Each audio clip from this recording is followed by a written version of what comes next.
संघ और भारतीय जनता पार्टी के संस्कार मेरे रक्त की बूंद बूंद में समाये हुए और इसलिए मेरी इच्छा है कि जीवन और भाजपा में रहूं और जीवन का जब अंत होने को हो तो मेरा शव भी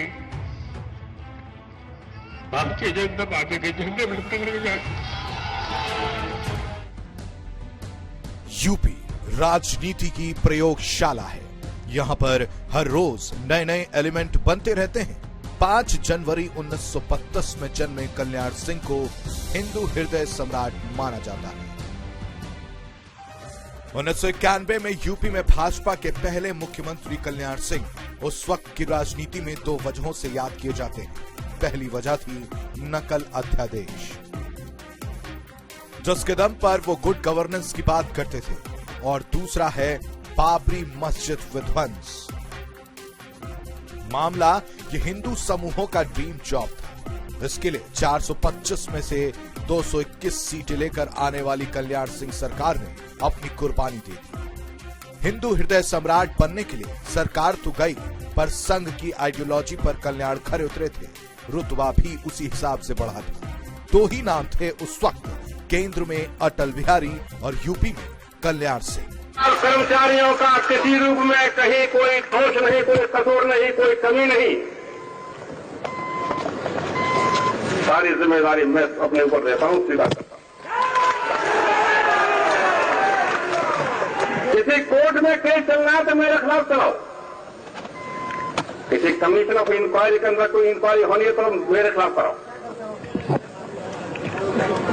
और इसके लिए अगर कहीं कोई दंड ही देना हो तो किसी को न देकर मुझे दो। अधिकारियों ने तो आदेशों का पालन किया है और मैं इस बात के एक एक बिंदु का स्पष्टीकरण देने के लिए तैयार हूं कि मैंने अथवा मेरे साथियों ने, मेरे सहयोगियों ने या मेरी सरकार ने कहीं किसी प्रकार से कंटेम्प्ट ऑफ कोर्ट नहीं किया, नहीं हुआ है।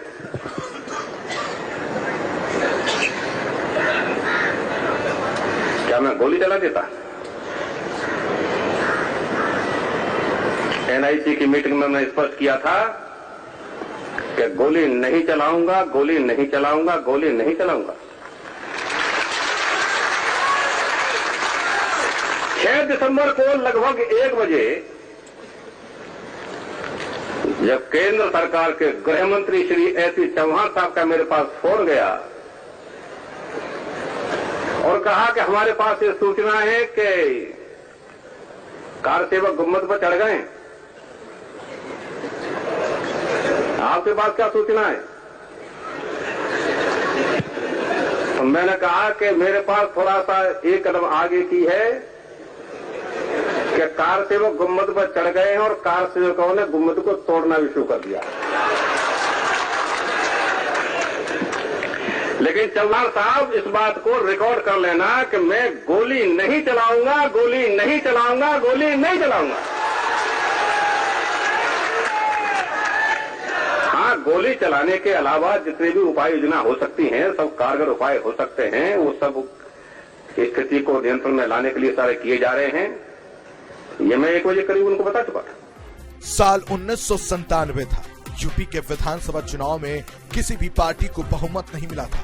वहां की विधानसभा को निलंबित कर राष्ट्रपति शासन लगा दिया गया था।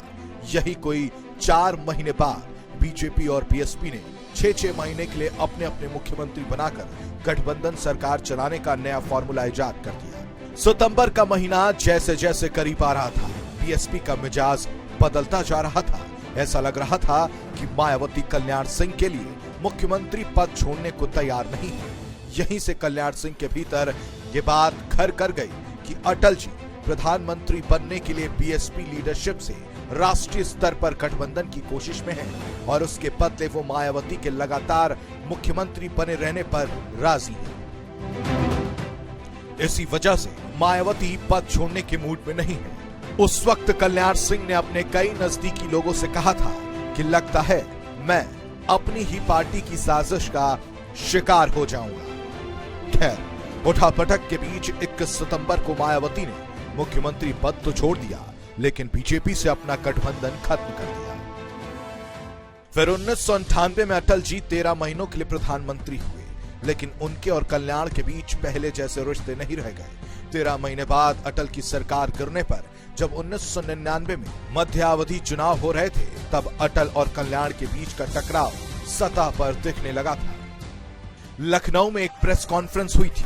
उसमें कल्याण सिंह से एक सवाल हुआ था कि आपको भरोसा है कि अटल जी दोबारा प्रधानमंत्री बन जाएंगे? कल्याण का जो जवाब था और उसका जो निहितार्थ निकल रहा था, उसने उस वक्त राजनीतिक गलियारों में हड़कंप मचा दिया था। कल्याण सिंह ने कहा था, मैं भी चाहता हूं कि वो पीएम बने, लेकिन पीएम बनने के लिए पहले एमपी बनना पड़ता है। इसका मतलब तो आप समझ ही गए होंगे। इसके बाद उसमें एक और कड़ी जुड़ती है। लखनऊ में मतदान से पहले कल्याण सिंह ने एक समीक्षा बैठक की, जिसमें उन्होंने कहा कि वो चाहते हैं कि लखनऊ में निष्पक्ष मतदान हो।